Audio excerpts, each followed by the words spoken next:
Hi, I'm Dr. Bertice Berry, and I really have to tell you this story. I am tearing up already because I've just been thinking about it, talking about it. I'm a part of a film project called Lightning in a Bottle, and it's directed and produced by Lena Carroll Clay, and it is one of the most amazing stories ever. It was during the 60s and 70s in Wilmington, Delaware, a great, great time of social unrest, riots, gang violence, all kinds of things. Our senator was Joe Biden, now president, and he was friends with my pastor. And our pastor was this quiet man, reserved, but he had a church filled with young folks, full of young folks. And we were not there, most of us, because our families were there. There were families in the church, but many of us, like me, were there, the only one in our family going to church. And there was a time when one of our childhood friends was murdered for picking a peach off of a white man's tree. The branch was hanging out into the street, and if you could climb, you could get those peaches, and Sheila Farrell could climb. And a race riot started in our city as a result. And people were angry, of course, and everybody cut down their peach trees. It was that bad. And I remember peaches one day and no peaches the next. Anyway, our pastor, Senator Biden, called him and asked him to come and speak to the people, to the crowds. And they were ready to tear that city apart, to set it on fire. And there's a picture of him standing in front of this angry mob of folks. They were so angry. And people were holding things and chanting things. And he stood in front of everybody and he said, "Let's pray." And he prayed and he said, "This is not what we're to do. This is not what we're going to do. This is not who we are. Let's go home.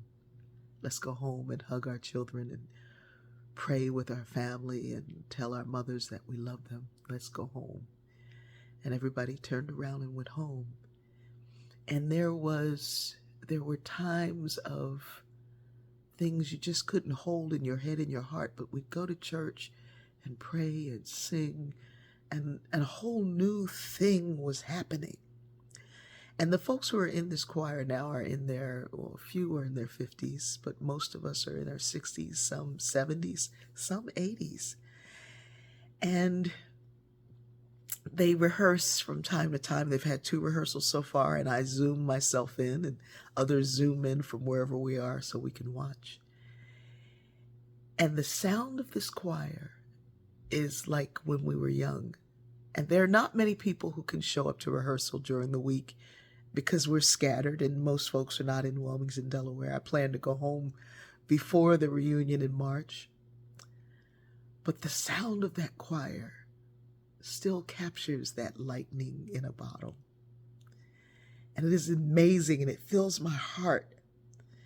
Even though I don't worship the same way, or not a part of that kind of church, most of us are not.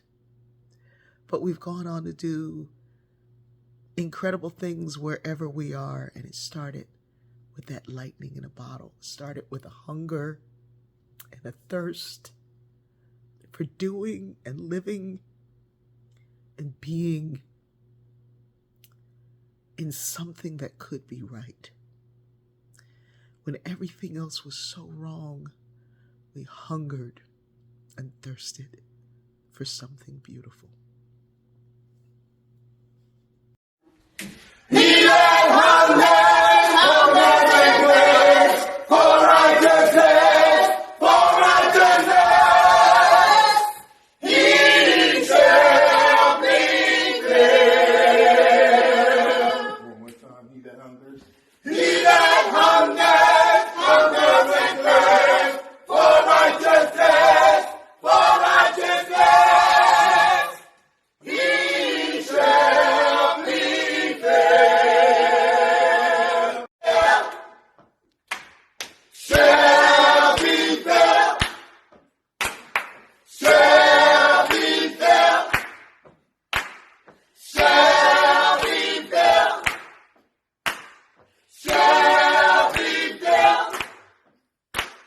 shall